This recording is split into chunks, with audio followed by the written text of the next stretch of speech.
He told her she wasn't enough. A Korean billionaire. A wife he humiliated in front of the world. A baby he never wanted. She left with nothing. Came back with everything.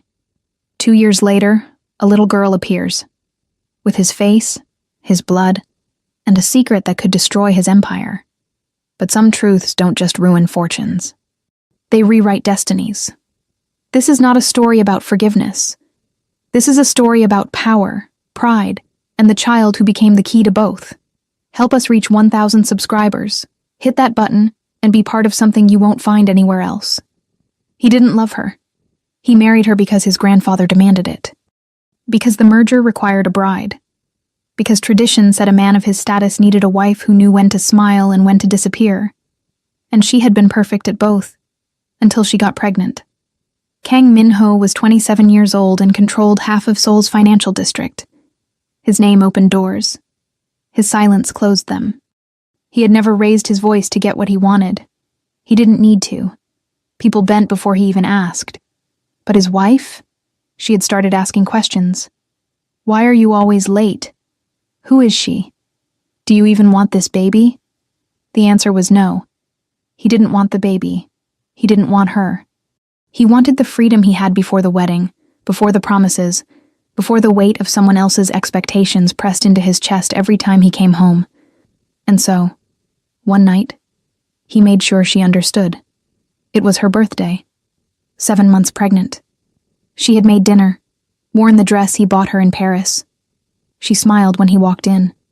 He didn't, because standing behind him was her, Lee So-yeon, the woman he had always wanted, the one his family would never approve of, the one who made him feel alive in ways his wife never could. His wife's smile died the moment she saw them together. Min-ho. Her voice was barely a whisper. He didn't look at her. He looked at So-yeon. And in front of his pregnant wife, he said the words that would shatter everything. She's better than you, in every way. The room fell silent. His wife stood frozen. Her hand moved to her belly, protective, instinctive. Her lips parted, but no sound came out. So-yeon smiled, and Min-ho kept talking. You were convenient. That's all you ever were. I don't love you. I never did. And I don't want this baby tying me to you for the rest of my life. His wife's legs gave out. She caught herself on the table. Her breath came shallow, fast. She looked at him, really looked at him. And for the first time, she saw the truth. He was never going to love her. She turned and walked toward the stairs. Where do you think you're going? He called after her, cold, unbothered. She stopped, turned, and her voice, though broken, was steady. Somewhere you'll never find me. He laughed. Good. Don't come back. She didn't. By morning, she was gone. No note, no phone call. Just an empty closet and a wedding ring left on the nightstand. His mother called him a fool. His grandfather threatened to disown him. But Min-ho didn't care. He had So-yeon. He had his empire. He had everything he wanted. Or so he thought. 2 years passed. Min-ho's life moved forward. He expanded the company, made deals in New York, London, Singapore. So-yeon stayed by his side, beautiful and untouchable. The perfect companion for a man who never wanted complications. He never spoke of his ex-wife. He never thought of the baby, until the day he saw them. It was a private gallery in Manhattan. Exclusive. Invitation only. Min-ho was there for business, a weapons dealer masquerading as an art collector. He was good at these things. Charm, strategy, control. He was mid-conversation when he felt it. A shift in the air. He turned. And there she was. His ex-wife. She looked different, stronger. Her hair was longer, her posture straighter. She wore a black dress that didn't apologize for existing. She wasn't hiding. She wasn't small. She was radiant. And beside her, holding her hand, was a little girl. Maybe 2 years old. Dark curls, wide brown eyes. Skin the warm shade of her mother's, but features unmistakably familiar. Min-ho's heart stopped. The child looked exactly like him. Same sharp jawline, same intense gaze, same small nose. It was like looking into a mirror from 25 years ago. His ex-wife saw him. Their eyes met across the room. She didn't run, didn't flinch. She simply picked up her daughter, whispered something in her ear, and turned to leave.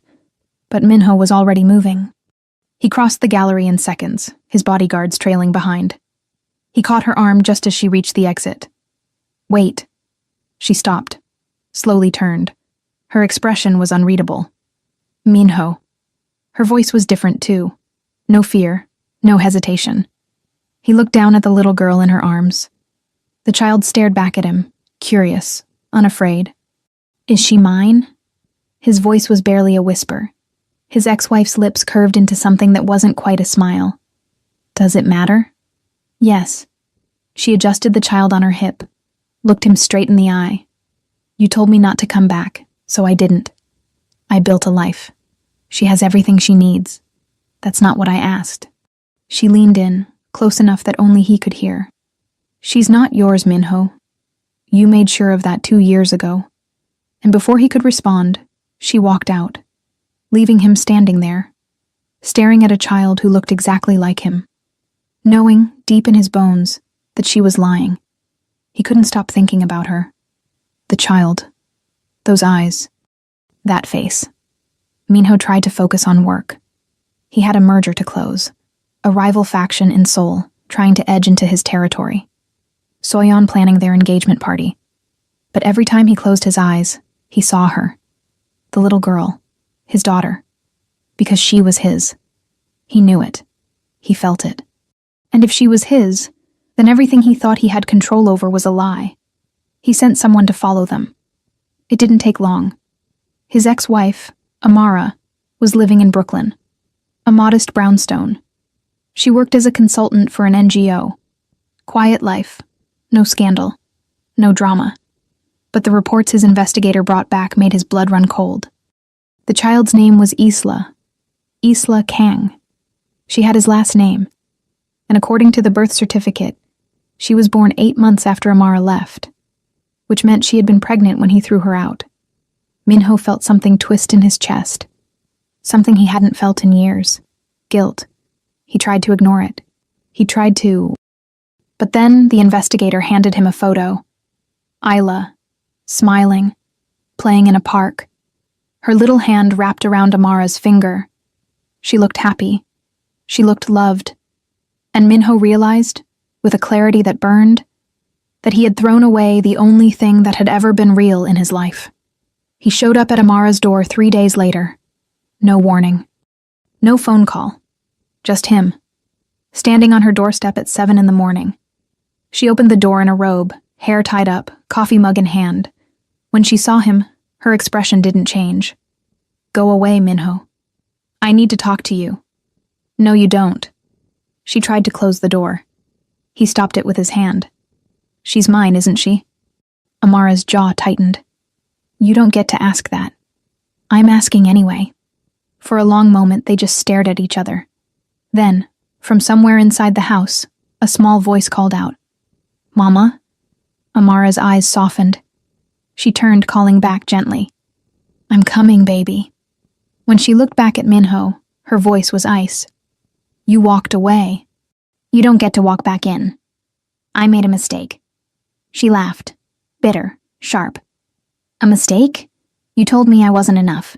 You brought another woman into our home. You said you didn't want our baby. I was wrong. Too late. Amara, you don't get to hurt us twice."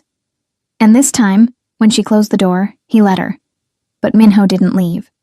He stayed in New York, rented a penthouse overlooking Central Park, canceled meetings, ignored Soyeon's calls.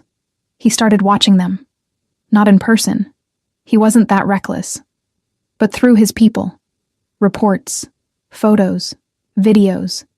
He learned Isla's favorite color was yellow, that she loved strawberries, that she called Amara Mama in English and Umma in Korean, that she had his temper, his focus, his quiet intensity, and every piece of information felt like a knife, because he had missed it all.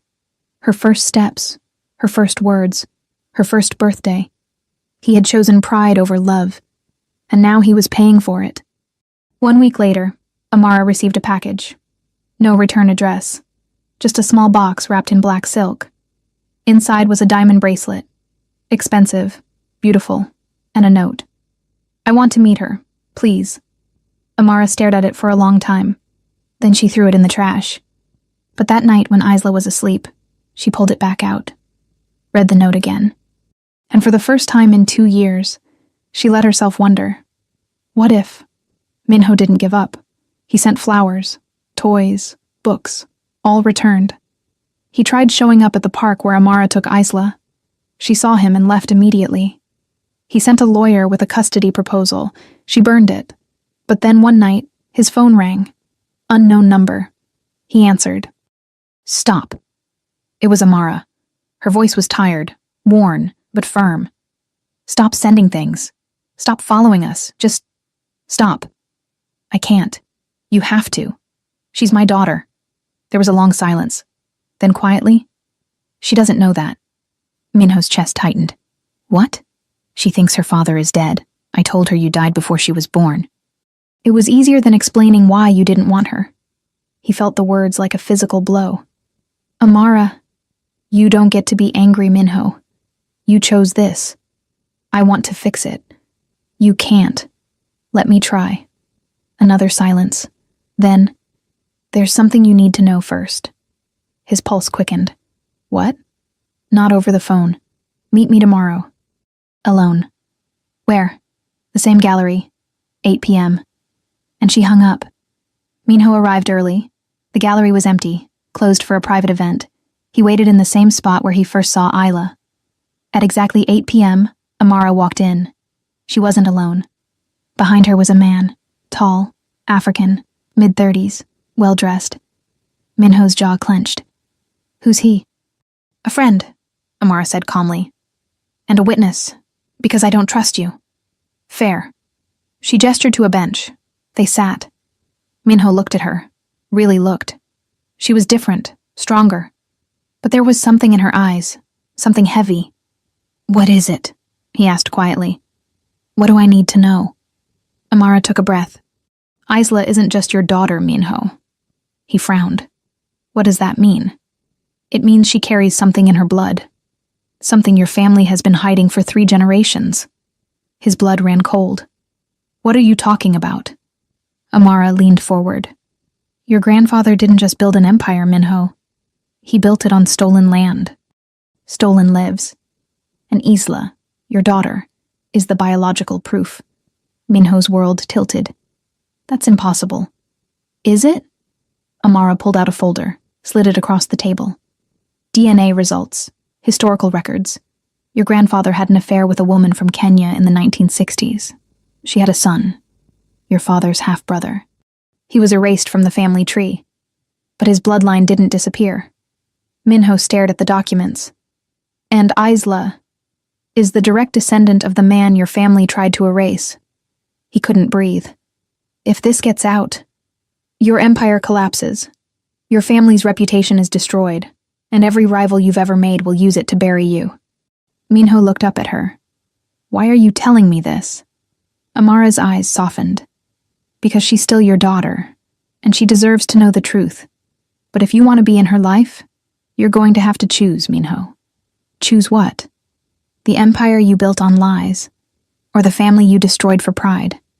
And for the first time in his life, Kang Minho didn't have an answer.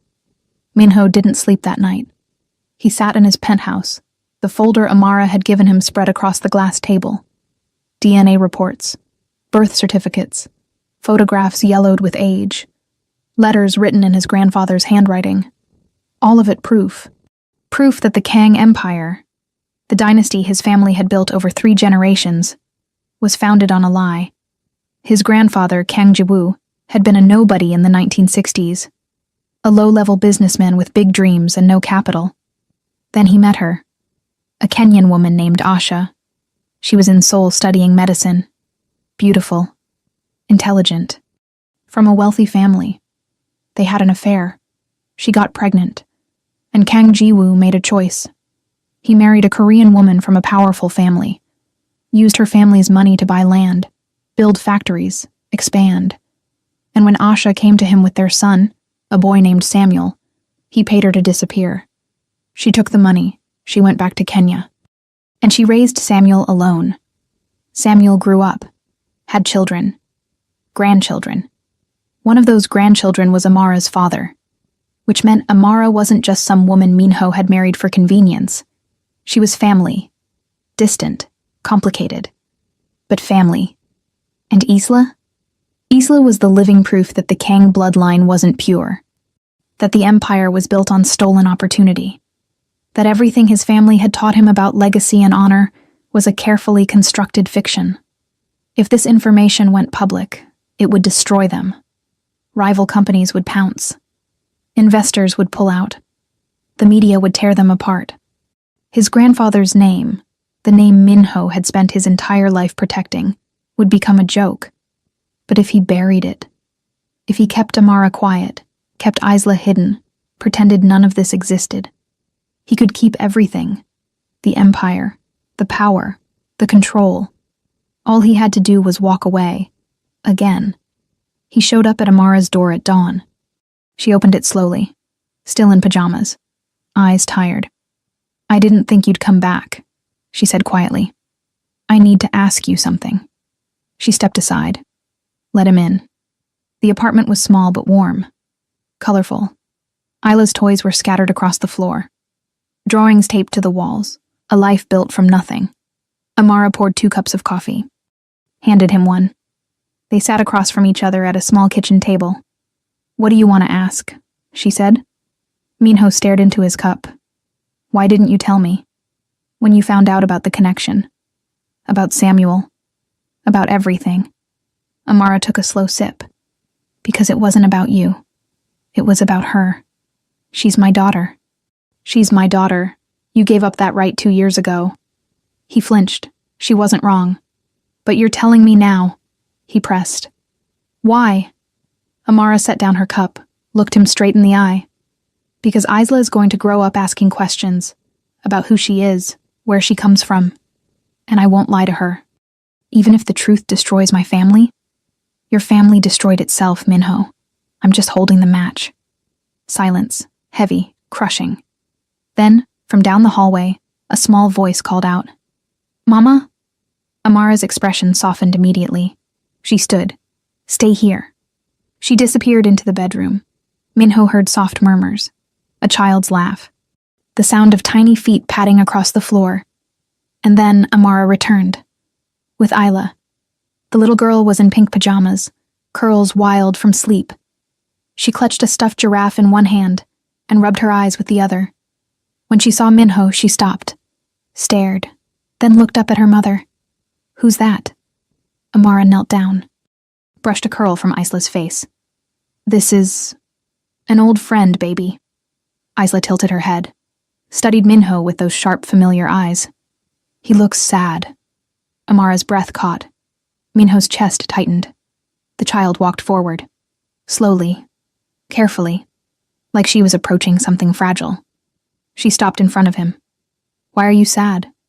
Minho didn't know what to say. He had faced down CEOs, politicians, criminals. He had negotiated billion-dollar deals without blinking. But a 2-year-old's question broke him. His voice cracked. "I lost something very important." Isla blinked. "What did you lose?" He looked at Amara. She was watching him, tears in her eyes. He looked back at Isla. "I lost time." The little girl frowned. Then, with the logic only a child could have, she reached out and patted his hand. "It's okay. You can find it again." And something inside Minho shattered. After Isla went back to bed, Amara and Minho sat in silence. Finally, he spoke. "I don't want the empire." Yeah, she looked at him, surprised. "What?" "I don't want it. Not if it means losing this. Minho, I spent my whole life protecting a legacy that was built on lies. I married you because I was told to. I pushed you away because I thought I knew what I wanted." He looked at her, really looked. "But I was wrong. About everything." Amara's voice was careful. "What are you saying?" "I'm saying I choose her. I choose you. I choose the truth. You'd give up your empire? Your family name? I'd burn it all down if it meant I got to be her father. Amara's eyes filled with tears. You can't just say that and expect it to fix everything. I know. You hurt me, Minho. You humiliated me. You threw me away like I was nothing. I know. And you think one conversation changes that? No. He leaned forward. But I'm not asking for forgiveness. I'm asking for a chance. She shook her head. I don't know if I can trust you. Then let me prove it. How? He reached into his jacket, pulled out a legal document, slid it across the table. What is this? She asked. A transfer of assets. Half of my shares in the company, in Ila's name. Managed by you until she's 18. Amara stared at him. You're insane. No, I'm finally thinking clearly. Your family will destroy you. Let them try. She picked up the document. Read it. Once. Twice. Then looked at him like she was seeing him for the first time. Why now? Because I looked at my daughter and realized I don't want her to inherit my mistakes. I want her to inherit my redemption. Amara's hands trembled. This doesn't fix what you did. I know. It doesn't make us a family. I know. But it's a start. He nodded. It's a start. Minho's decision didn't go unnoticed. Within 48 hours, his family knew. His mother called him 17 times. His grandfather summoned him to Seoul. Soyeon showed up at his penthouse in tears, demanding to know what was happening. And Minho told them all the same thing. I'm out. He wasn't walking away completely. He'd still sit on the board, still hold advisory power. But the day-to-day control, the ruthless decisions, the empire building at any cost, he was done. His family didn't take it well. His mother accused him of dishonoring their name. His grandfather threatened to disown him. Soyeon called him weak. But Minho didn't care. Because for the first time in his life, he was choosing something that mattered. Amara didn't make it easy.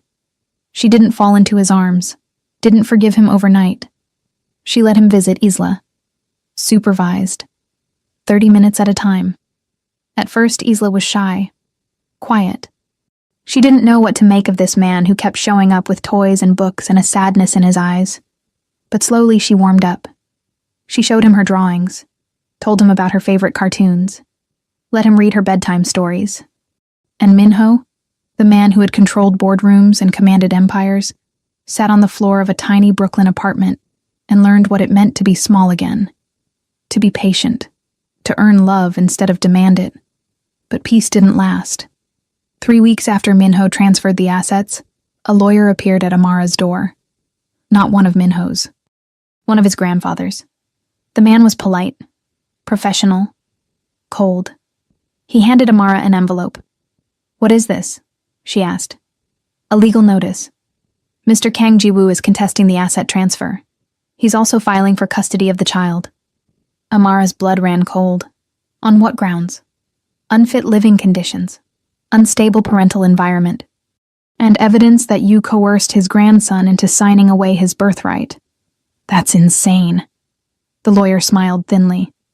The hearing is in 2 weeks. I suggest you get a lawyer. And he left. Amara called Minho immediately. He arrived within the hour. She shoved the notice into his chest. Your grandfather is trying to take her. Minho scanned the document. His jaw tightened. He won't win. He's Kang Ji-woo. He always wins. Not this time. Minho, he has infinite resources. Lawyers. Judges in his pocket. What do we have? He looked at her. The truth. She laughed bitterly. The truth? The truth will destroy your family. It'll destroy you. I don't care. You should. Why? Because once you go public with this, there's no going back. Your name, your legacy, everything you've ever known, gone. He stepped closer. Do you think I care about my legacy more than I care about my daughter? 2 months ago you did. 2 months ago I was an idiot. She searched his face. If we do this, Minho, we go to war. With your family. With the media. With everyone. Then we go to war. They hired the best lawyer money could buy, a woman named Rebecca Osei. Ghanaian, brilliant, ruthless. She listened to their story, reviewed the documents, and smiled. This is the case of a lifetime. Can we win? Amara asked. Win? Honey, we're going to make history. The custody hearing became a media circus. Kang Jiwoo's team painted Amara as a gold digger, a manipulator, a woman who seduced Minho, got pregnant, and disappeared only to return when it was convenient. They called character witnesses, showed financial records, implied she was unfit. But Rebecca was ready. She brought in the DNA reports, the historical records, the letters proving Kang Jiwoo had erased Samuel from the family tree. And then she did something no one expected. She put Minho on the stand. Mr. Kang, Rebecca began. Do you love your daughter? Yes. Do you believe Ms. Amara is a good mother? The best. And do you believe your grandfather has Isla's best interests at heart? Minho looked directly at his grandfather. No, I believe he wants to control her. Like he's controlled everything else in his life. The courtroom erupted. Kang Jiwoo's face turned red. But Minho kept talking. My family built an empire on lies, on stolen lives, and I won't let them do the same to my daughter. Rebecca smiled. No further questions. The judge took 3 days to deliberate. When the verdict came, the courtroom was packed. Amara sat beside Minho, hands clasped so tight her knuckles were white. The judge entered. Everyone stood. And then, in a calm, measured voice, the judge spoke. Custody is awarded to Ms. Amara, full and sole. Mr. Kang Minho is granted visitation rights, pending successful completion of a parental fitness program. Mr. Kang Jiwoo's petition is denied. Amara's knees buckled.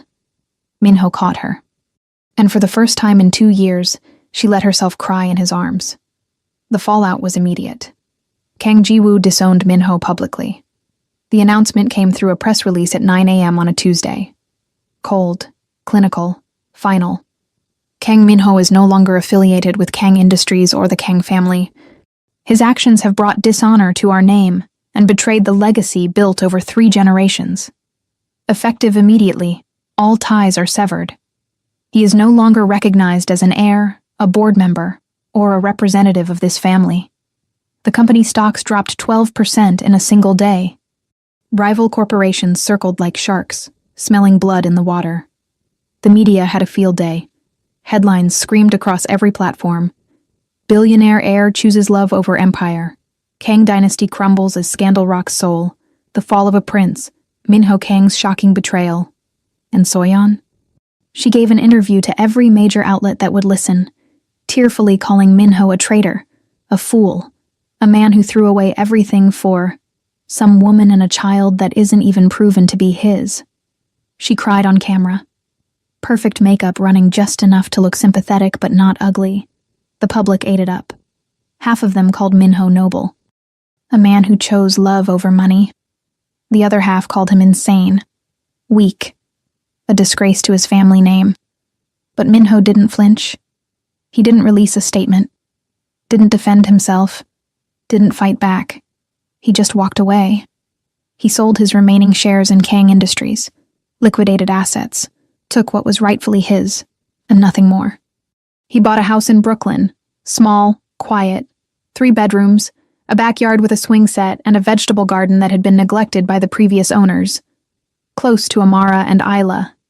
He started a new company, ethical investing, clean energy, technology for social impact, nothing like the empire he left behind. No weapons deals disguised as art collections. No bribes hidden in offshore accounts. No blood money financing wars in countries most people couldn't find on a map. Just honest work. He hired a small team. People who believed in what they were building. People who didn't care about his last name or his scandal. And slowly, painfully, he rebuilt. Not a dynasty. A life. Amara didn't make it easy. She kept boundaries, kept distance. Visitation was structured. 30 minutes became an hour. 1 day a week became 2. But she set rules. No gifts that cost more than $20. No showing up unannounced. No making promises he couldn't keep. And Minho followed every single one. He showed up on time. Every time. He brought coloring books instead of designer toys. He asked permission before taking Isla anywhere. And Amara watched. Watched how he sat on the floor with Isla, building towers out of blocks, letting her knock them down and laugh. Watched how he learned to braid her hair. Badly. The first few attempts were disasters. Lopsided, tangled, more knots than braids. Isla would sit patiently, wincing occasionally, but never complaining. "It's okay, Appa," she'd say. "You'll get better." Appa. The first time she called him that, Minho had to leave the room. He stood in Amara's hallway, hand over his mouth, tears streaming down his face.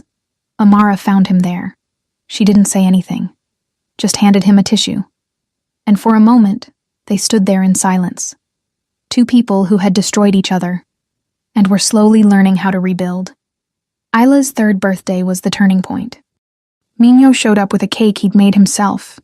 He'd spent 6 hours in his kitchen the night before, watching YouTube tutorials, burning the first 2 attempts, nearly giving up. But he didn't. The final product was lopsided. The frosting was uneven. The candles were crooked. But it was chocolate, Isla's favorite, and decorated with little dinosaurs made from fondant that looked more like blobs than prehistoric creatures. Amara stared at it when he walked in. "You made this?" "I tried," Minho said sheepishly. "I know it's not—" "You made it?" Isla interrupted, eyes wide. "Yeah, for you."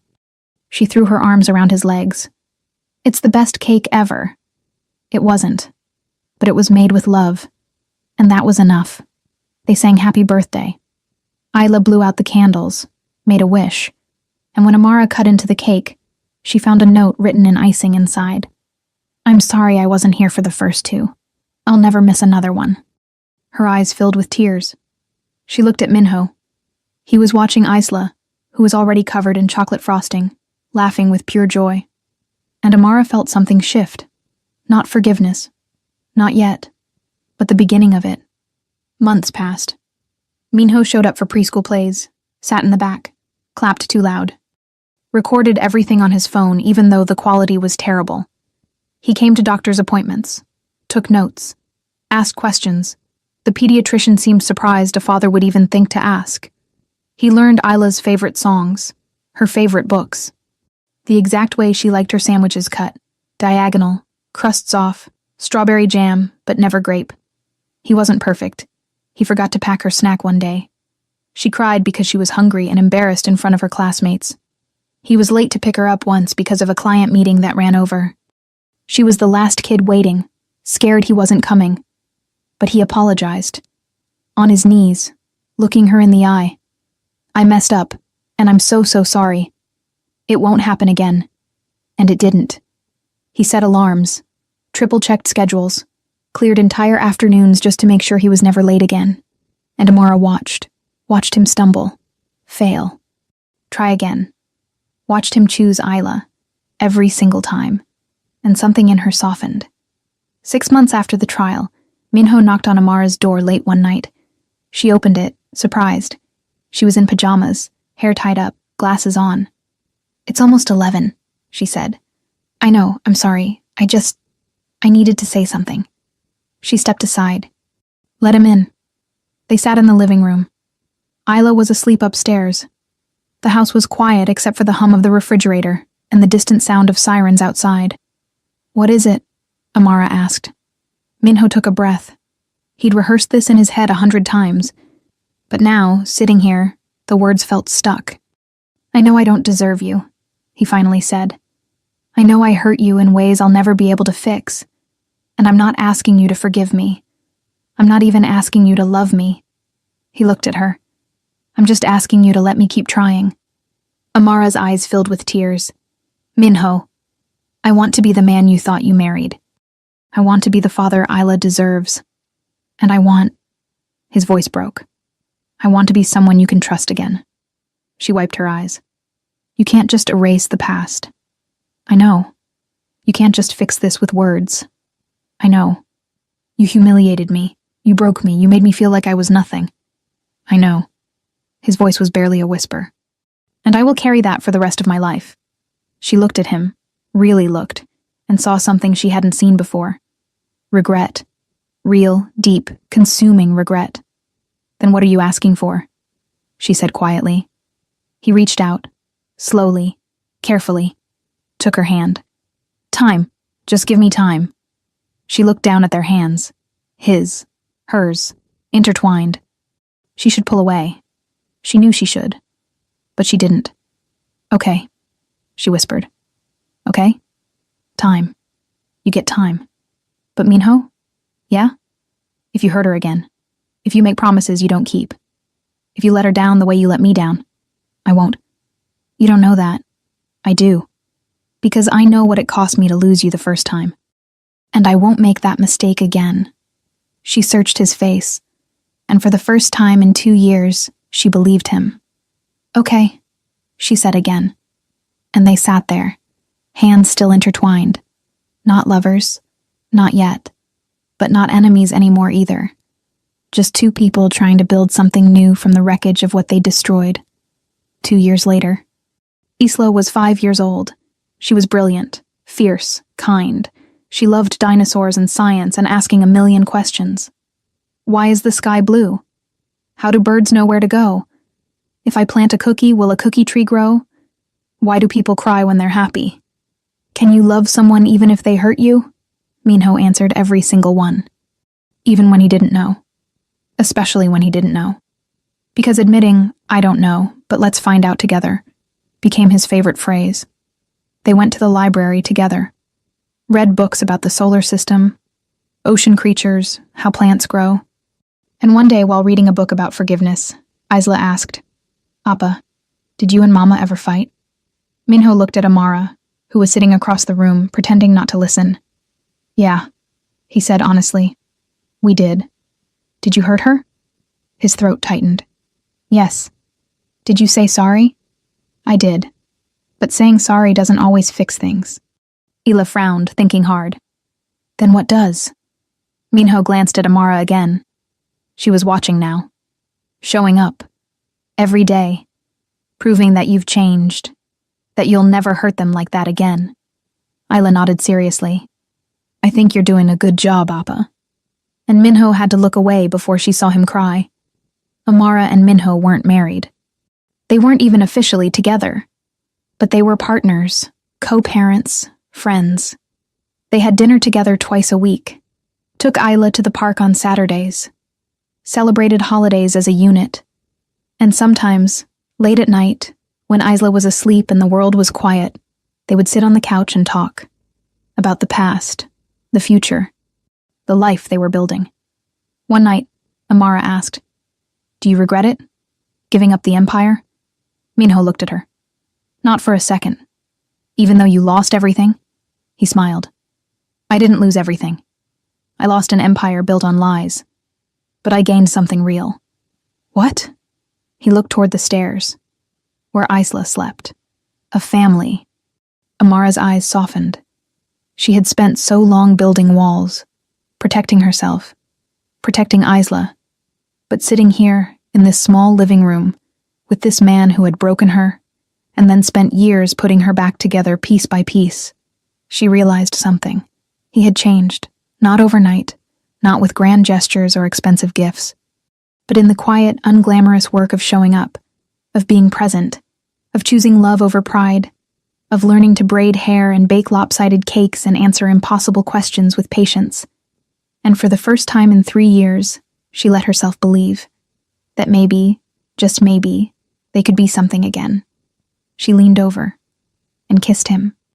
It was soft, gentle, tentative, but it was real.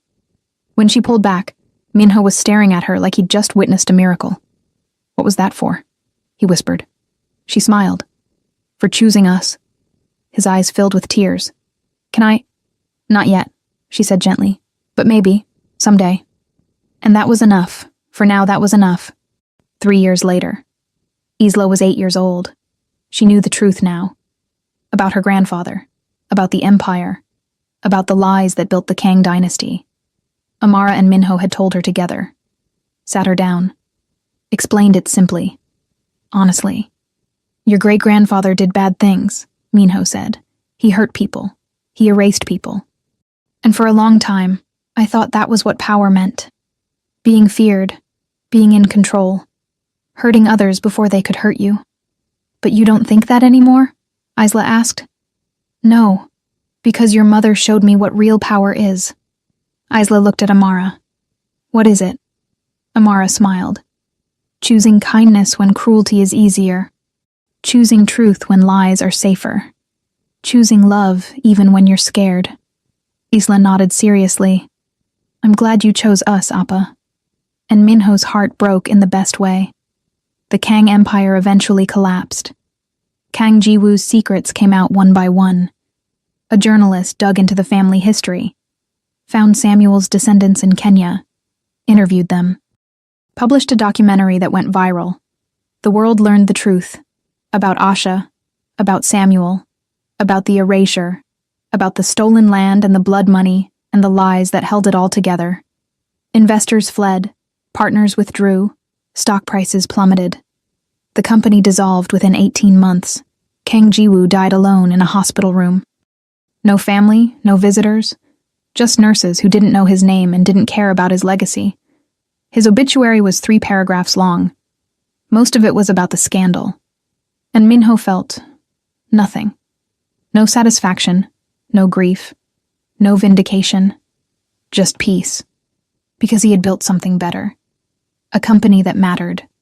A life that mattered. And most importantly, a daughter who would never have to choose between power and love, because she would grow up knowing that love was power. 5 years later, Isla was 13. Smart, strong, confident. She wanted to be a scientist, maybe a doctor, maybe an engineer. She hadn't decided yet. But she knew one thing for certain. She would never build an empire on lies. One evening, she asked Minho a question. They were sitting on the porch of the Brooklyn house, watching the sunset. Amara was inside making dinner. Jollof rice, Isla's favorite. Appa, do you ever miss it? Being powerful? Minho looked at his daughter. At the girl who had his eyes, his determination, his fire. But also Amara's kindness, her strength, her grace. And he smiled. I am powerful, Isla. I just choose to use it differently now. She tilted her head. What do you mean? Power isn't about money, or control, or making people fear you. Then what is it? He looked toward the house, where Amara was humming softly, moving around the kitchen, cooking food from her mother's recipes, where a life built on honesty and hard work and second chances waited. Power is choosing love when hate is easier. It's choosing truth when lies are more convenient. It's choosing to show up even when you're scared. It's building something that lasts not because people fear it, but because they believe in it. Isla considered this, then grinned. I like that kind of power better. Me too. She hugged him, and Minho closed his eyes, thinking about the man he used to be. The man who had everything and felt empty. The man who threw away love for pride. The man who almost lost the only thing that mattered, but didn't. Because in the end, he had made the only choice that mattered. He chose love. He chose family. He chose redemption. And that was the greatest empire of all. 15 years later, Isla was 28. She had her doctorate in renewable energy engineering, was doing groundbreaking work on sustainable technologies for developing nations. She was brilliant, successful, kind. Everything Minho and Amara had hoped she would be, and more. She stood at a podium in Geneva, accepting an international humanitarian award. In the audience sat her parents, Minho and Amara, married now. Finally. It had taken time. Years. Therapy. Hard conversations. Forgiveness given in pieces, not all at once. But they had rebuilt what was broken. Slowly, carefully, with honesty and patience and love. Isla smiled at them from the stage, her voice steady and strong. I want to thank my parents, she said, who taught me that the greatest legacy isn't what you leave behind. It's who you choose to become. They showed me that empires built on fear will always crumble, but families built on truth will last forever. The audience applauded, and Minho reached for Amara's hand. She squeezed back, and they sat there, in a room full of strangers, but feeling like they had everything. Because they did. Not an empire, but a family, built on truth, built on love, built on the choice to be better, and that was worth more than all the power in the world.